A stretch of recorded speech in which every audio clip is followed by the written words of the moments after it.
Hey, and welcome back to tCheck Tutorials. Today, we're going to be covering the third and final part of our cannabutter series. It's been a fun ride so far, to say the least. First, we started off with showing you how to actually make your cannabutter.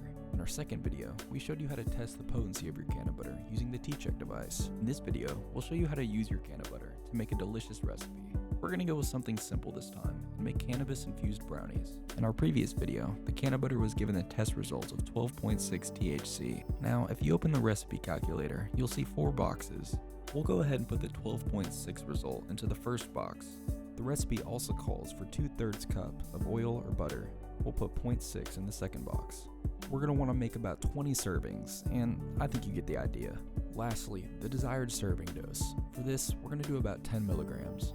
Now once the results come in, you'll want to make sure to use exactly the amount of the infused and uninfused oil in your recipe. Now for us, we need to use about 2/3 uninfused oil and about a tablespoon of infused. First, we'll throw in the brownie mix. The recipe also calls for about 2 eggs, a cup of water, and like the results said, about half a cup of regular butter, and 0.07 cups or a tablespoon of infused butter. Now just give it a little bit of time in the oven. Before you know it, it'll be done. Hope you enjoyed this recipe. We always want to make it quick for you. tCheck. Potency perfected.